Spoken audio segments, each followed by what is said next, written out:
Bueno, bienvenidos a Entrevistas de la Juvensur por YouTube, un espacio donde los jóvenes pueden entrevistar a personas de su interés y comunicar sus experiencias. Empecemos. Bueno, ¿cómo le va? ¿De qué se trata ser periodista? Bueno, genial pregunta. Me gusta que sea amplia porque voy a contar, bueno, mi experiencia como periodista. Mi nombre es Agustina Di Mola, tengo 31 años y más o menos desde 2017 que empecé a trabajar más profesionalmente como periodista. Antes era productora de radio. Bueno, en realidad después seguí siendo productora, sigo siendo productora, creo que uno no deja nunca de ser productor. eh, pero bueno, lo cierto es que empecé a trabajar más específicamente con eh, radios y programas de radio dedicados al periodismo.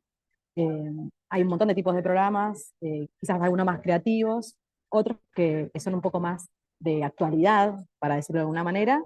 En este caso, bueno, yo me centré en lo que es el periodismo de política, sociedad, cultura. Bueno, y trabajé ya desde, como les decía, 2017 en este ámbito. Y ser periodista para mí es un poco ser curiosos, ¿no? Ser curiosas y curiosos, interesarnos por temáticas de todo tipo. Cada uno va a tener también sus propios temas de interés, pero en principio para ser periodista uno tiene que tener ganas de adentrarse y profundizar en temas de todo tipo, en no quedarse capaz por una sola visión o una sola forma de ver las cosas, sino esto que están haciendo ustedes, preguntar, cuestionarse, ¿no? Esto es así, ¿por qué es así? ¿Quién me lo cuenta?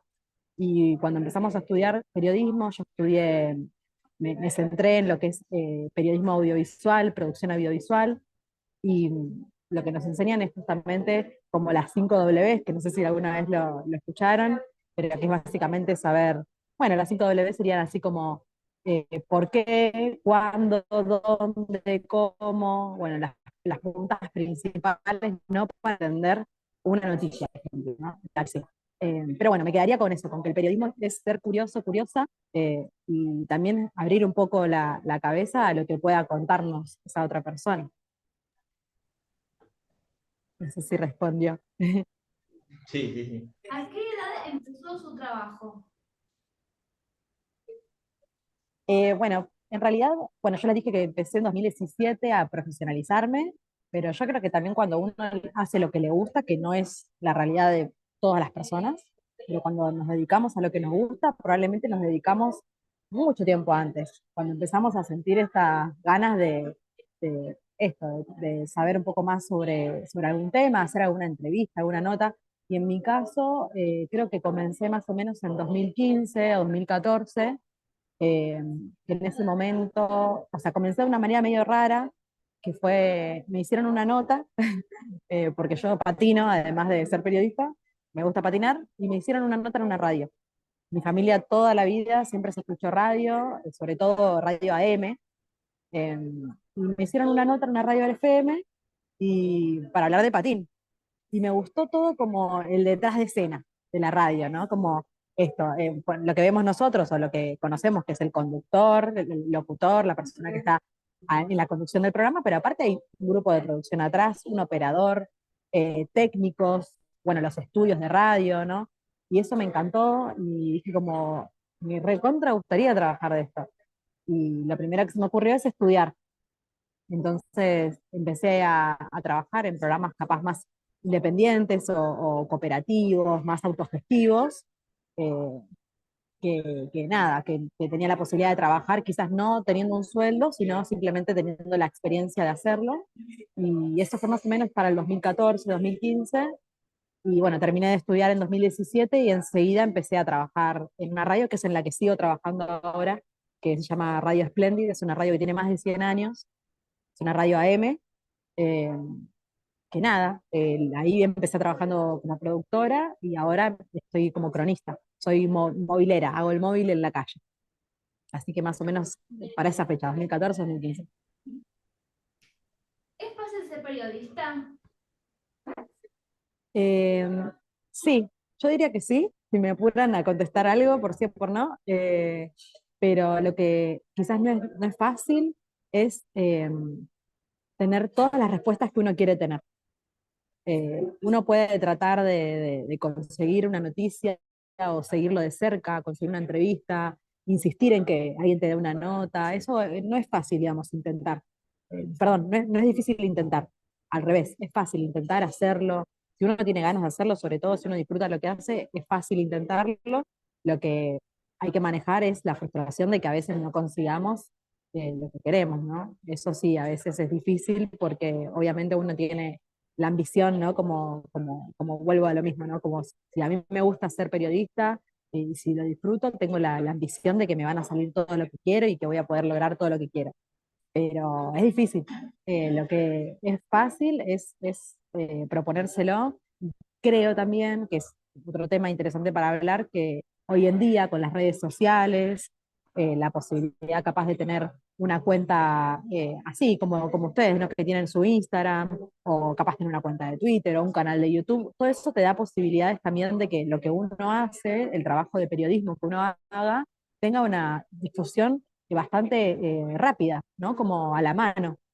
En cambio, en otras épocas, imagínense un periodista con un grabadorcito, tiene que sí o sí conseguir que les den trabajo capaz en una radio o en los medios de siempre, ¿no? Que les decimos medios como masivos, y eso capaz era difícil trabajar en esos lugares. En cambio, ahora podemos publicar algo y ya, como dice un periodista colega, desde el momento en que tenemos la posibilidad de publicarlo, todos somos periodistas. Así que diría que sí, que es fácil. ¿En dónde estudiaste periodismo? ¿Dónde? Estudié periodismo en la Escuela de Comunicación ETER, que es una escuela privada, es un terciario, eh, que bueno, tiene varias carreras, locución, periodismo, todo, con orientación a radio, ¿no? Con prácticas de radio. Así que estudié periodismo en ETER, acá en Ciudad de Buenos Aires. ¿Cuántos años de estudio para ser periodista?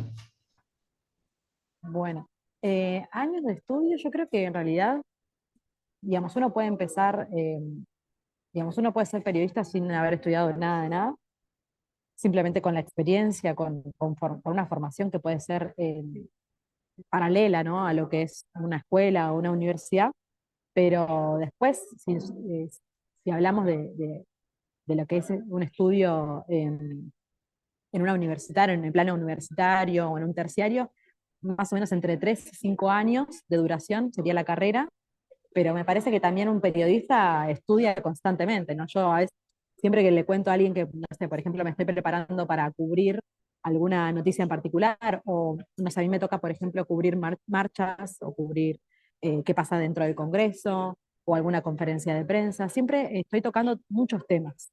Y al tocar tantos temas distintos, esa preparación, como ese estudio de cada tema, requiere un tiempo. Entonces te diría que si vos querés estudiarlo en una facultad o una universidad, más o menos entre 3 y 5 años, pero si querés vivir de esto, vas a tener que estudiar casi te diría todos los días de tu vida.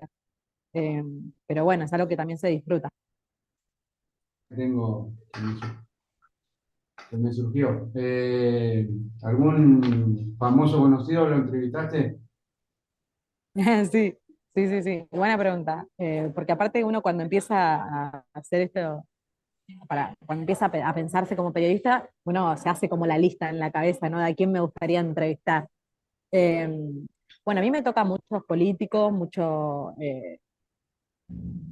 referentes sociales, ¿no? Yo hago mucho de eso, pero también tuve la posibilidad ahora últimamente de hacer algunos entrevistados que me gustaban, que tenía ahí pendientes y que me parecen súper interesantes, como por ejemplo el ruso Berea, que no sé si lo conocen, que es un periodista también que habla mucho de fútbol y de música, porque a mí también me gusta mucho la música. Pero después, bueno, referentes políticos que quizás puedan conocer todos, me tocó Axel Kicillof, le hice una nota, eh, bueno, Mayra Mendoza también de Quilmes, políticos un montón, la verdad, si quieren me preguntan cuáles y le digo, de Moyano, o sea, todos los dirigentes sociales que hay hoy en día que se escuchan, esos todos, Grabois, o sea, de esos todos. Y después de músicos también tuve la posibilidad, siendo productora, también de conocerlos y quizás a veces incluso la conversación más interesante con con las personas famosas es lo que es por fuera, ¿no? De la entrevista, conocerlos como persona, ¿no? Y que eso también te arma toda una idea de quién es ese personaje, mucho más que la nota grabada, ¿no? En la nota grabada muchas personas tienen que decir algo y ya lo tienen pensado, ya saben que van a responder, en cambio por fuera de la nota pueden mostrarse como son y también es interesante conocer eso. Y tengo una pregunta, ¿de qué trata tu programa actual en el que estás trabajando? Yo estoy trabajando, por un lado, como cronista en Radio Splendid, que ahí yo hago lo que es la calle, digamos, toda la mañana, de 7 de la mañana a 1 de la tarde, y ahí trabajo para el informativo, que sale cada media hora, que es un boletín informativo en el que se encuentran 4 noticias como titulares, y ahí yo tengo mi salida donde estoy cubriendo distintos temas, que es política, sociedad. Ahora, por ejemplo, vengo de cubrir una sesión de comisiones de diputados que están tratando distintos temas de agenda y eso es lo que estoy haciendo toda la mañana. Después, aparte de eso, yo estoy trabajando hace poquito en un canal de streaming que se llama Norita. Hacemos un programa junto a Horacio Embón, que es un periodista súper reconocido, con muchos años de carrera, que nada, que con él a veces hacemos un programa que se llama Sueños Alterados, y que es un programa que está dedicado más a la cultura, eh, tiene como también una visión bastante crítica del gobierno actual, así que también tiene un posicionamiento crítico respecto a esto de cultura. Eh, bueno, ahí básicamente en este programa todos los jueves tenemos un invitado con el que tocamos distintos temas, por ejemplo, si son actores, cómo está el rubro de los actores, cómo está la ficción, la televisión, el lugar de la cultura, y si toca un político, hablaremos de política, y así todos los jueves vamos cambiando de temas y tratando de cubrir la mayor parte de tópicos y temas que sean importantes que consideremos interesantes. ¿Y no te ha interesado tener tu propio programa de radio, por ejemplo? Sí, sí, de hecho tengo pensado como algo. eh, lo que pasa es que para pensar un programa muchas veces uno dice como, bueno, eh, me- tengo una idea, lo hago.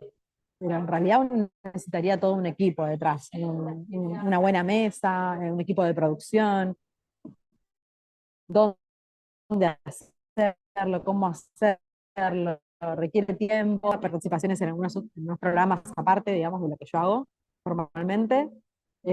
Tuve un programa por streaming hace muchos años en el que, bueno, yo todavía no era productora ni nada, pero lo conducía junto a una amiga y era un programa sobre patines. Porque en ese momento estaba mucho más metida con lo del tema de los patines y conducíamos un programa que estaba muy bueno y que en ese momento era por streaming, cosa que hasta hace poquito no era algo tan común, así que esto estuvo bueno porque se veía por internet y era audio y video, así que estaba bueno. Y a tu criterio, ¿cuál es la diferencia entre radio y streaming? Bueno, la radio lo que tiene es que sí o sí te implica un tiempo de escucha, creo que más amplio, la persona que consume radio, que escucha radio, está acostumbrada a estar haciendo quizás otras cosas, ¿no? Porque si yo me pongo a cocinar, estoy en la calle, no sé, estoy manejando en un taxi o en el colectivo y estoy escuchando la radio. Y puedo imaginarme todo eso que está pasando en la radio. En cambio, el streaming, al tener la posibilidad de verse lo que creo es que se genera con el espectador, con el oyente o la persona que está viendo el programa, esto, la idea de poder vernos, quizás utilizar otros dispositivos, poner videos, discutir sobre cosas que podemos ver, eso implica otra atención distinta. También siento que los tiempos del streaming tienen que ser como mucho más dinámicos, ¿no? Más rápidos, tienen otra velocidad, no solo para comunicarse, sino también como, siento que los programas hoy día también están muy relajados. No sé si ustedes consumen programas de streaming, si escuchan, si ven, pero me parece que al streaming le falta como más trabajo de producción.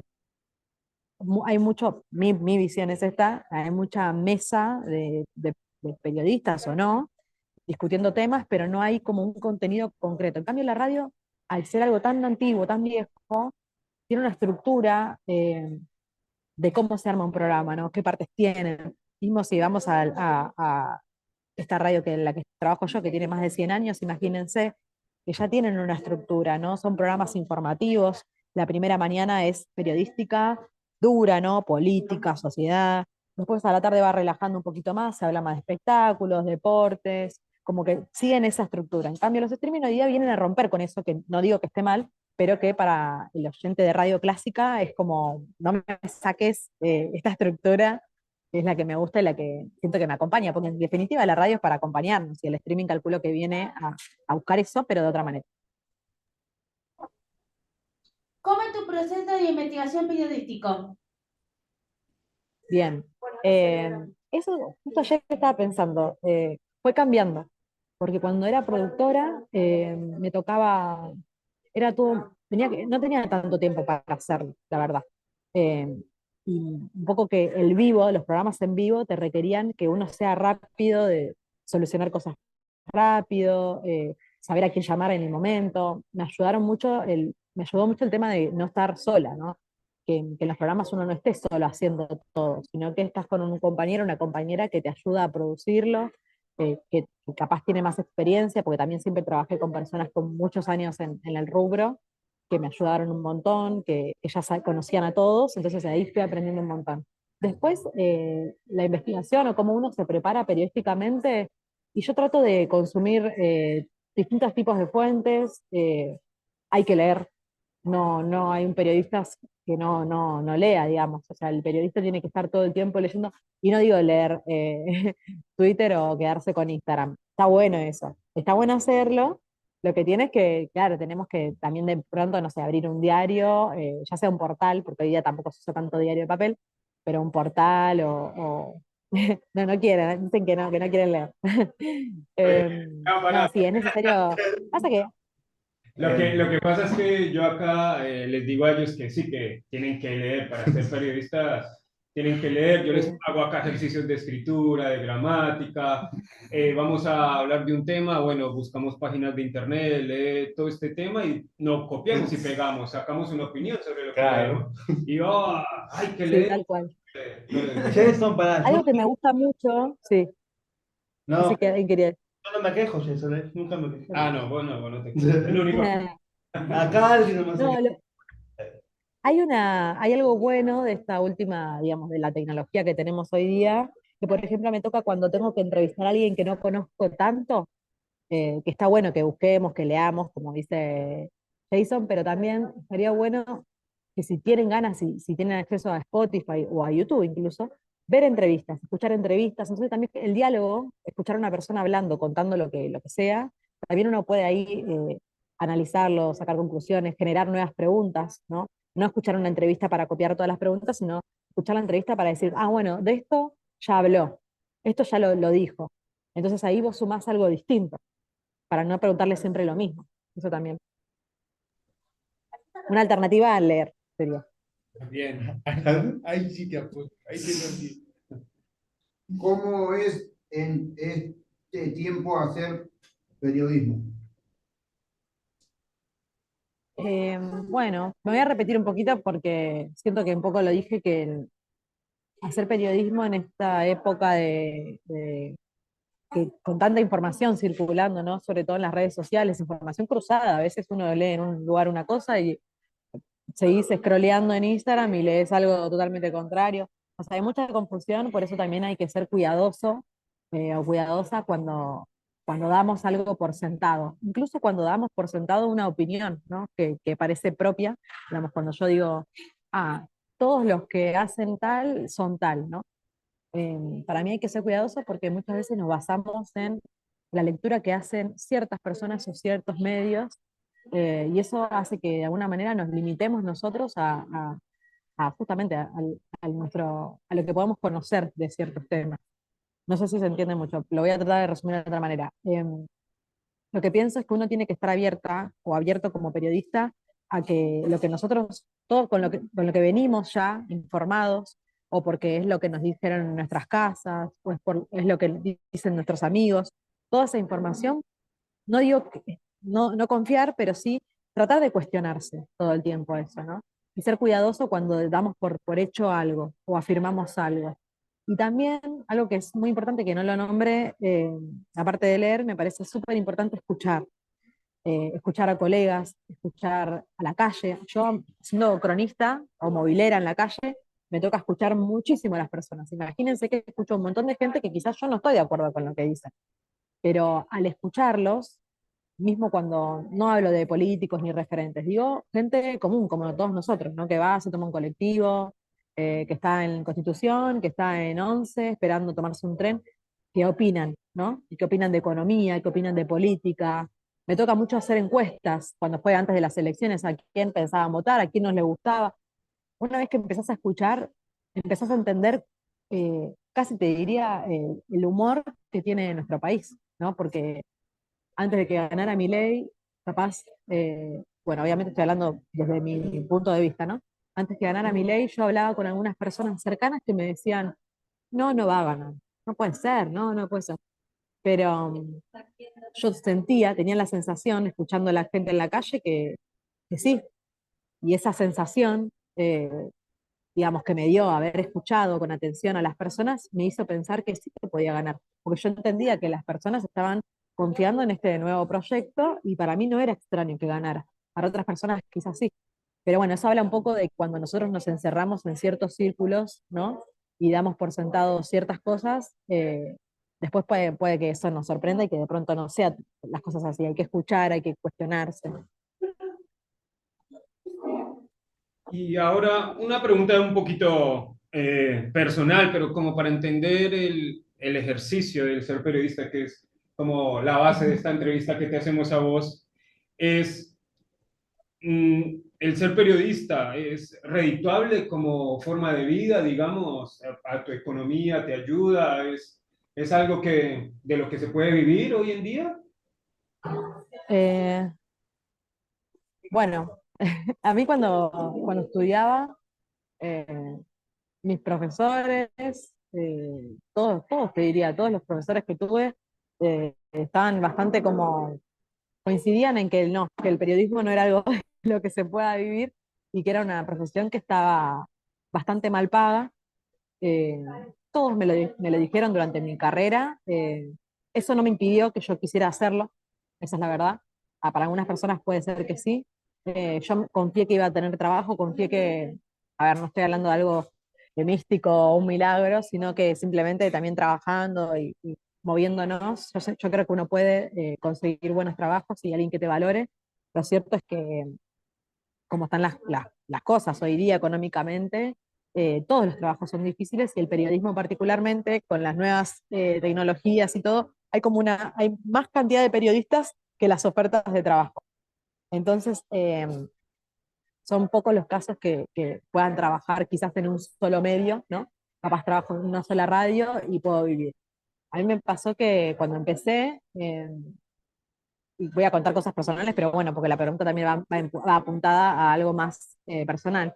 Yo vivía con mis papás, eh, tenía un trabajo, o sea, mi trabajo era una pasantía en la que me pagaban muy poco, pero las pasantías, al estar reguladas, hay una ley de pasantías, me tenían que pagar, pero esa plata la verdad es que no me alcanzaba para mudarme sola.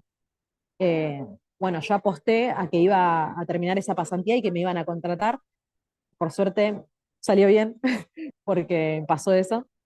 Eh, y bueno, a partir de ese momento me puse, digamos, mi horizonte fue, voy a hacer que esto funcione para mí, para dedicarme a esto.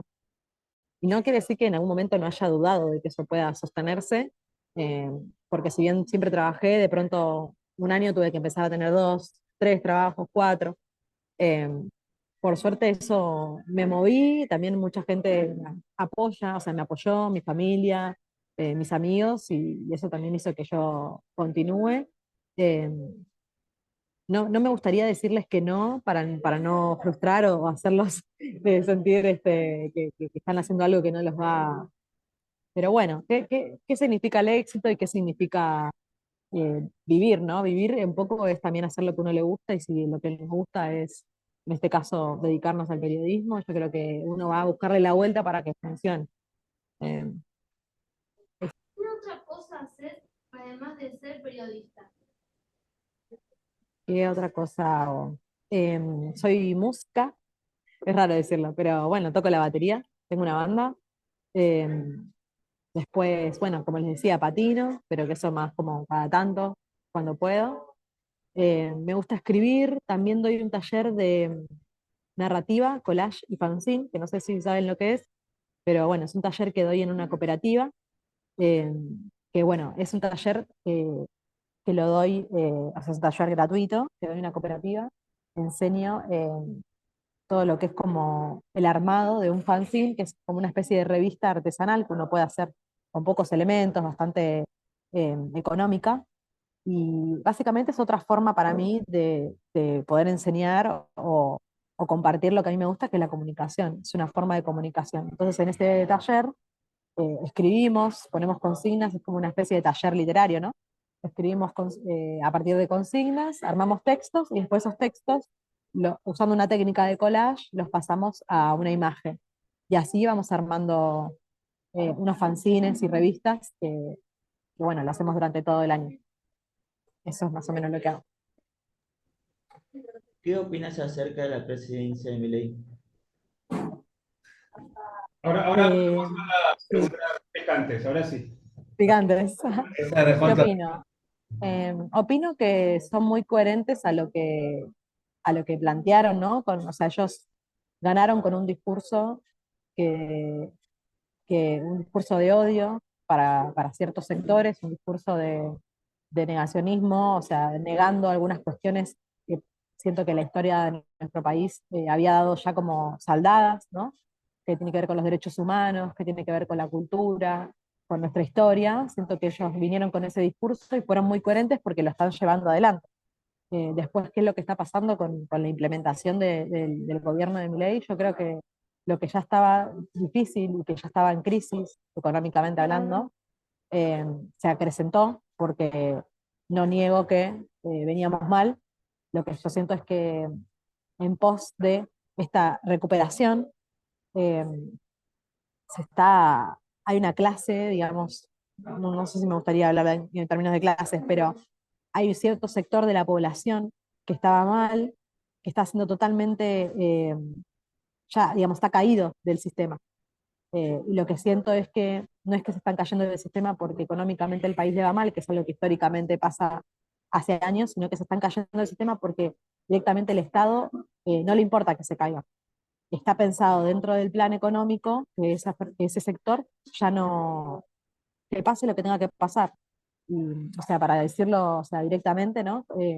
Siento que se especula un poco con que las personas mueran, que las personas queden, digamos, por fuera del, del mapa, digamos, ¿no? Económico, el que no trabaja porque no quiere trabajar, el que no tiene para comer. O sea, hay declaraciones muy concretas, ¿no? Del presidente incluso, con respecto a los niveles de pobreza, en los que niega toda la cantidad de personas que están con hambre en la calle, en los que dice, bueno, pero no puede ser que la gente esté muriendo, ellos no van a dejar no se van a dejar morir. O sea, el planteo es medio ilógico porque es obvio que si las personas no tienen para comer, eventualmente crece la inseguridad, para mí, ¿no? Crece la inseguridad, y cuando crece la inseguridad, crece la violencia y pasa todo lo que pasa, ¿no? Entonces, bueno, para resumirlo, siento que el gobierno actual es muy coherente con lo que piensa, con lo que hace, pero creo que es muy difícil que se sostenga a nivel social tanto sufrimiento, tanta violencia y tantos discursos de odio. Y bueno, me da tristeza, pero al mismo tiempo siento que como periodistas nuestro rol es estar en la calle cubriendo esto y tratando de ofrecerle a la sociedad como una visión neutral, porque yo ahora le estoy hablando como mi visión más personal, pero como periodista no les diría esto, como periodista les diría algún discurso un poco más liviano, porque lo que siento es que hay que saber, hay que saber todo, ¿no? Lo bueno, lo malo, todo. Eh, bueno, más o menos eso. Bueno, ahora que volvimos al aire acá en arroba la Juan Sur, que nos tiene que seguir, eh, ¿qué opinás vos como notera y periodista lo que hizo el señor Alberto Fernández? Bien.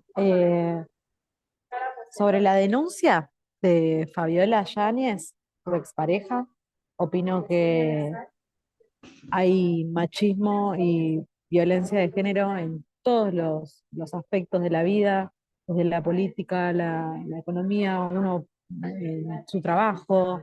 Eh, digamos, no me sorprende que haya personas que ejerzan violencia de género en todos los ámbitos, incluso en el poder.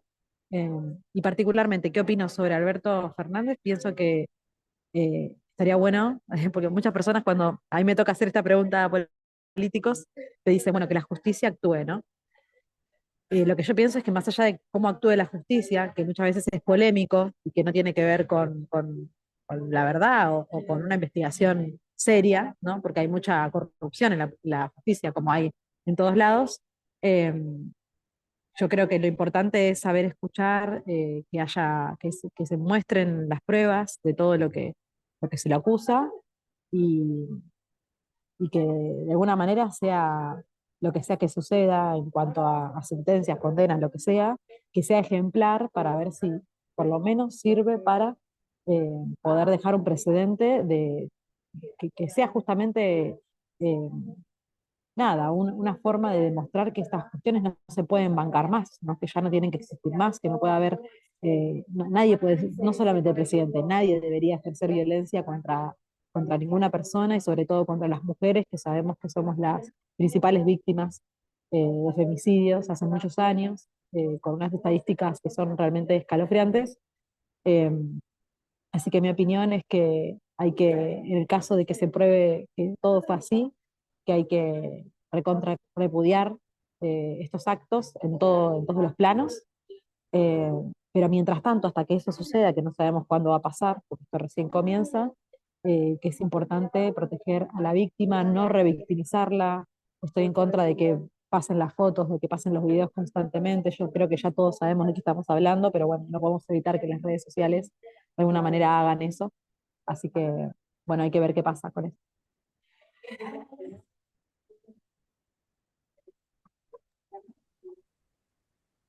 Pero otra cosa también, ¿llegaste a hacer alguna entrevista? ¿Fuiste alguna vez al Museo 17 de Octubre que está en San Vicente, que era la casa de Perón? Si fui, no, no fui. No conozco. Me gustaría igual. He cubierto un montón de actos distintos, 17 de octubre acá en Ciudad de Buenos Aires, pero nunca fui. ¿Cuál es la diferencia entre radio y podcast? Digamos, digamos.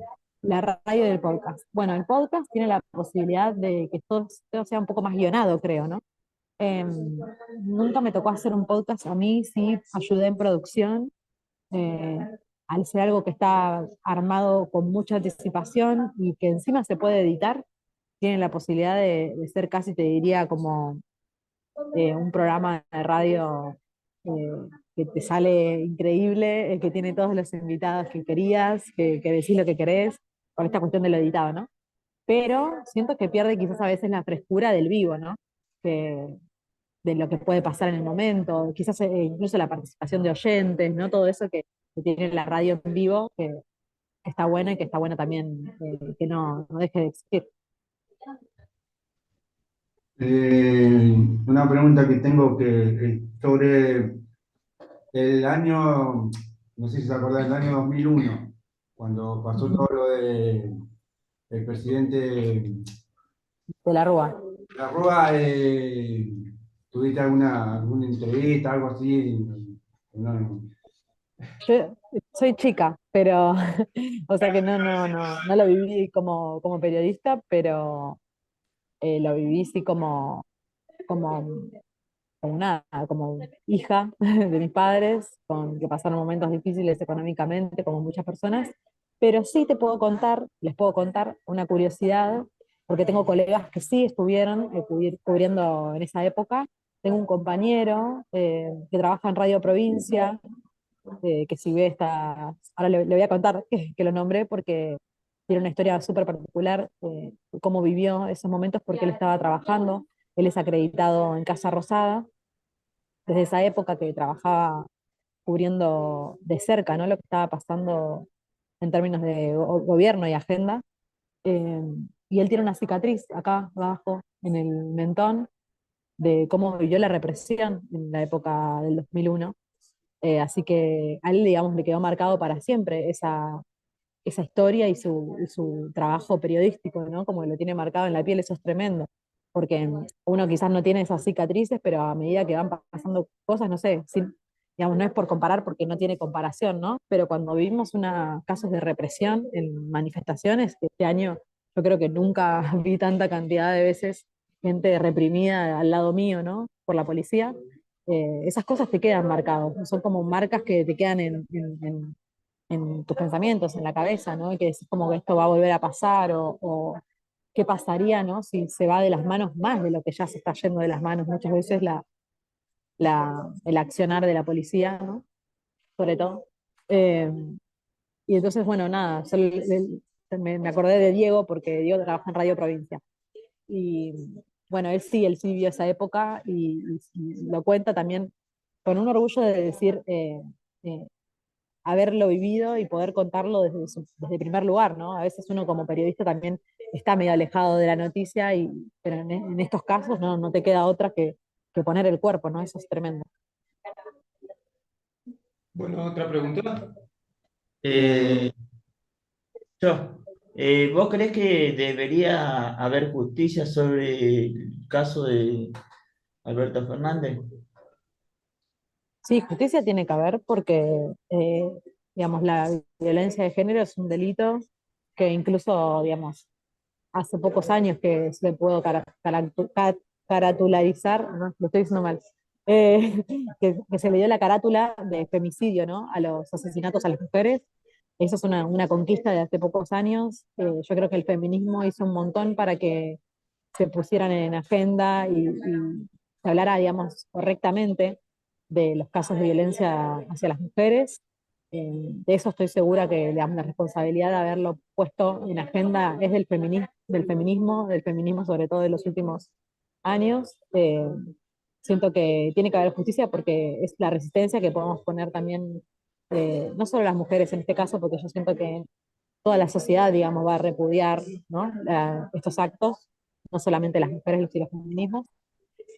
Así que tiene que haber justicia, va a haber justicia. El tema es quién dicta la justicia y qué objetivos persigue la justicia, ¿no? Que eso es interesante pensar, ¿no? Porque es medio inocente pensar que la justicia como funciona hoy día solamente funciona, digamos, en términos de verdad, igualdad. Yo creo que hoy día la justicia no termina de ser justa justamente porque hay muchos objetivos que tienen que ver con lo político, ¿no? No hay jueces, digamos, ajenos a lo político, entonces es difícil también pensarlo. No sé, no, a mí no me alcanza con que haya justicia. Yo lo que creo es que debería haber políticas concretas, públicas, ¿no? Que el Estado debería ocuparse de generar políticas para que no vuelva a suceder. Bueno, mi pregunta es sobre la protesta que hubo hace poquito, sobre que creo que estaban votando en el Senado y Sí, supuestamente estaba viendo en el noticiero Yo Miro hace 5N y estaba creo que fue un periodista que le prendieron fuego al auto y a la gente le tiraban, los sí, mismos policías sí. le reprimían y usted estuvo en ese lugar. Sí, yo estuve, conozco a Orlando, que es el periodista de Cadena 3, al que le prendieron fuego el auto. También conozco a varios compañeros fotoperiodistas, ¿no? Que son los fotógrafos, que también sufrieron, que los reprimieron. Estuve acompañando las causas de las personas que fueron detenidas durante esa manifestación, que fue el 12 de junio, en el Congreso, afuera del Congreso, por la ley Ómnibus. Todavía hay 2 personas que están detenidas por esa manifestación, injustamente para mí, en mi opinión, porque son personas que estaban manifestándose. Sí es verdad que hubo incidentes, sí es verdad también que hubo personas infiltradas para que hubiese incidentes.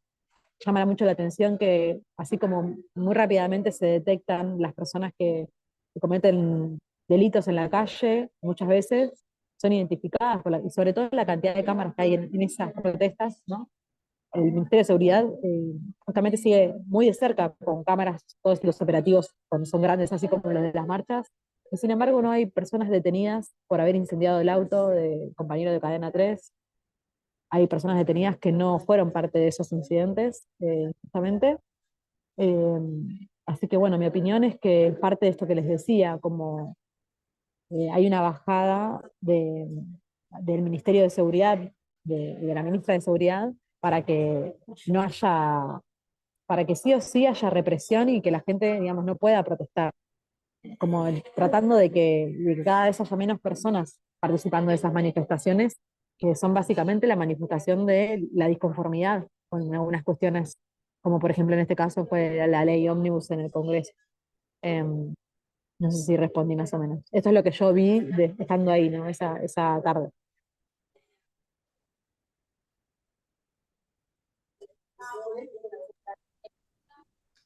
¿Cómo nos podemos contactar en tus redes sociales? Y yo en mis redes sociales, bueno, hace poco que uso así para mi trabajo, la verdad que nunca usé mucho para mostrar lo que hago en la radio, son más bien personales, pero últimamente sí, ya las estoy usando un poco más. Y en Instagram es @Agustina Dimola, mi nombre completo. Tengo Twitter, no lo uso tanto, sí lo uso para informarme, para leer cosas, así, porque vieron que hoy en día la información medio que circula en Twitter, y es igual, es Agustina Dimola en Twitter. Esas son mis redes sociales. Bueno, Agustina, desde la Juvensur te agradecemos mucho este espacio que nos has dado. Ha sido una oportunidad de ejercer el ejercicio, valga la redundancia, del periodismo con vos y a su vez aprender sobre esta linda profesión que desde el lugar que uno esté como ciudadano siempre le va a tocar porque se informa, porque lo busca para transmitir una información, porque le llega. Entonces, bueno, yo creo que los chicos acá aprendieron mucho, yo también. Te vuelvo a repetir, te agradecemos y esperamos estar en contacto con vos. Seguramente esto que nos hablaste de los talleres de fanzine y todo eso, yo creo que voy a estarte contactando entre pronto poco porque me va a servir acá para los chicos, así que ya nos veremos, me parece. Genial, excelente. Bueno, muchas gracias, los felicito y las felicito por participar, por entusiasmarse con esta profesión que es tan linda, y por todo lo que hacen, que es un montón también. Está buenísimo utilizar esos espacios. Bueno, Muchas gracias. gracias. Chao. Adiós.